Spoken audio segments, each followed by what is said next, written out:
Well, I'm Reverend Dr. William J. Barber II, President of Repairs the Breach, co-chair of the Poor People's Campaign, a national call for moral revival, past president of North Carolina State Conference of Branches of the NAACP.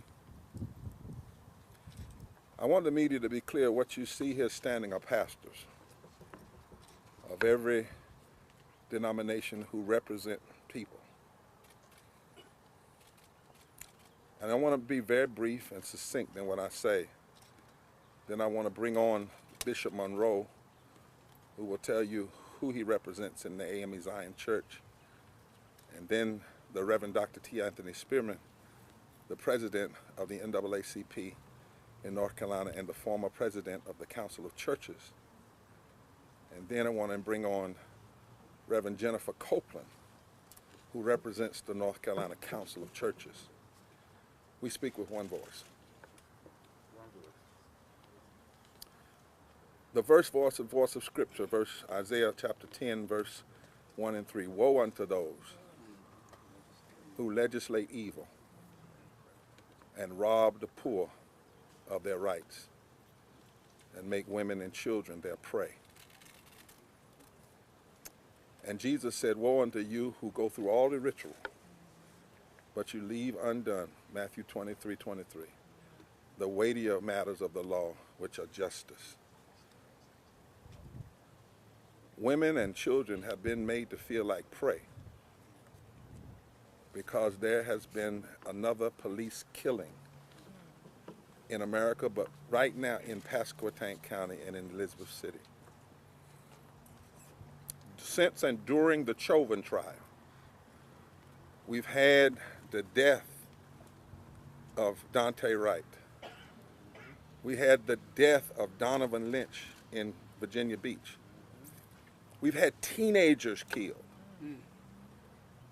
And now we have our dear brother Brown shot in the back. We heard tapes just came out from the city cameras. The attorneys just let us know. And they're ugly. We come to say with one voice that a warrant is not a license to kill. A warrant does not give, in fact, no police person has the authority to engage in execution. This is not the mythological Wild West, dead or alive. A warrant does not give someone the permission with a badge and a gun to be a bigot and to be trigger happy. And certainly not to intentionally murder or execute someone. We already knew what the audio says, and now the video makes it even uglier. And we come as one voice, as clergy, to say this. First of all, you've heard this about the sheriff and the county lawyer, but the county lawyer is not the real lawyer we need to focus on. It's the DA. And Dr. Spearman is going to talk about that. But the county sheriff and the DA have been inept, incompetent, inept, and incompetent.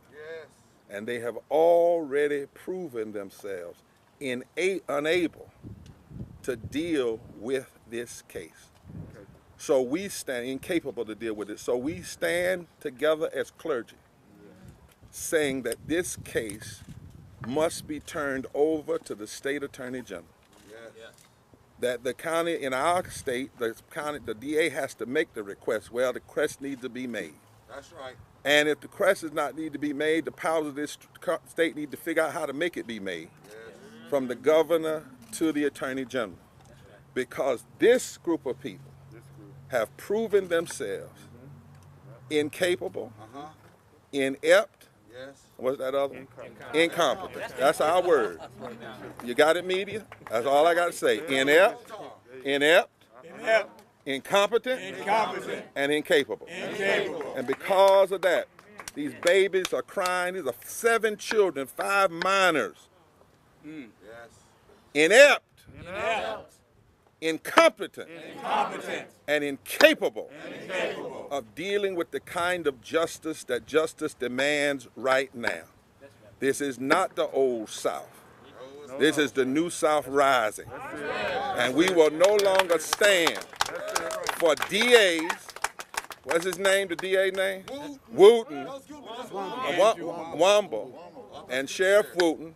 We will no longer stand for the days in the South when we put up with law officials and DAs that were inept, incompetent, and incapable of dealing with the matters of justice.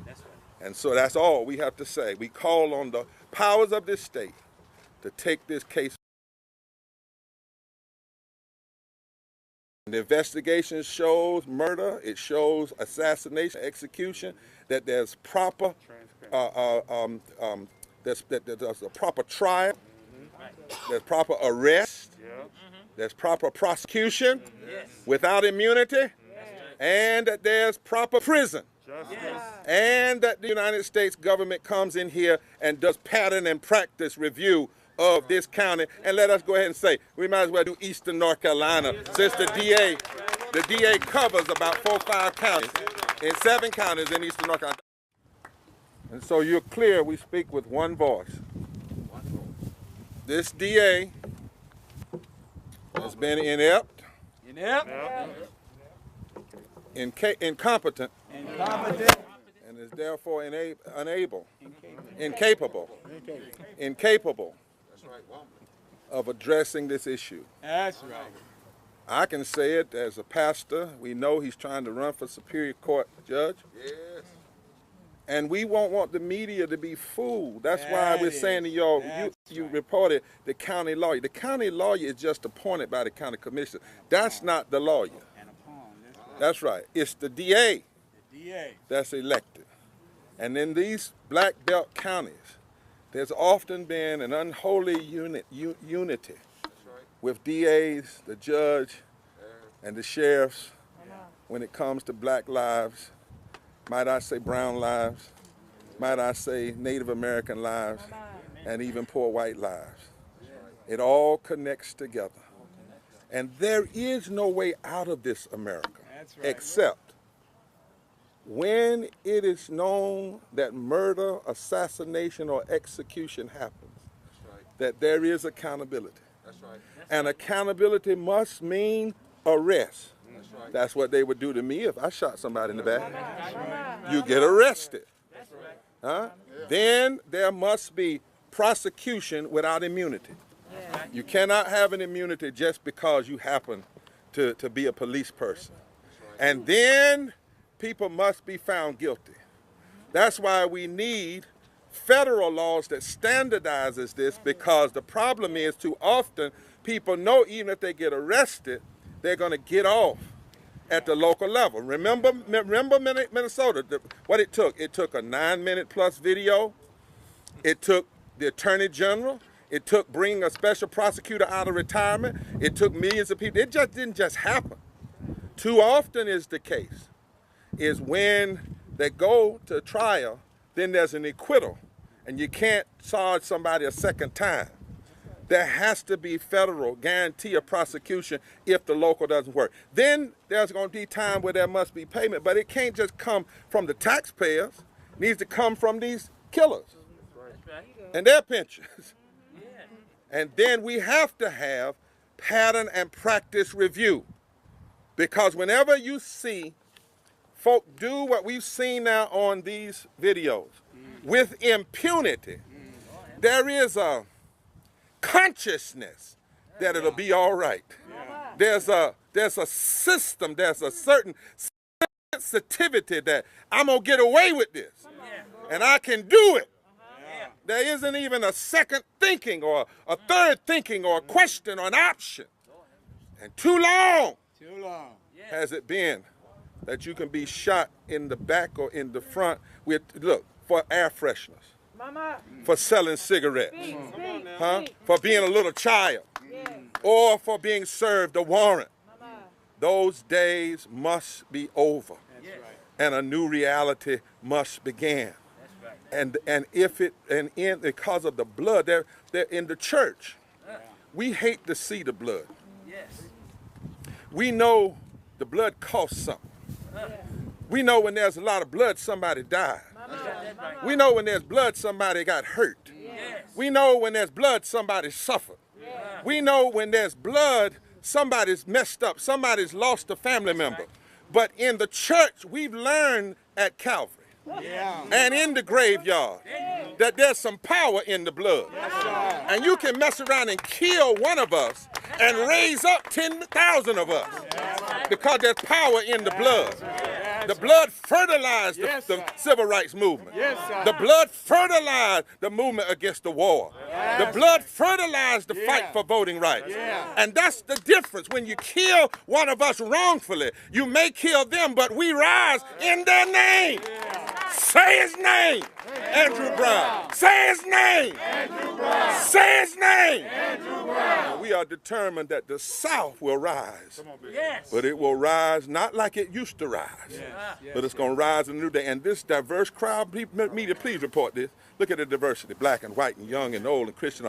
This is the newness of the South. This is the diversity in the black belt that's going to turn the black belt from being a place where too often justice is strangled. Instead, it's going to be a black belt that ties us all together, holds us all together, and brings a new day. We are so bothered that this boy is dead. But that means his death can't be in vain. Now, I've said this, and I close and take questions.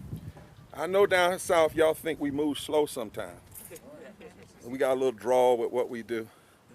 Well, let me be clear. We do move slow sometimes, but we root deep. We grow deep down here. And whenever, Keith, we lock in, we can be fighting each other. We can be fussing with each other. Kill one of our own. Kill them wrong. And the blood will cement us together. And our roots will go deep. And we will stand until change comes.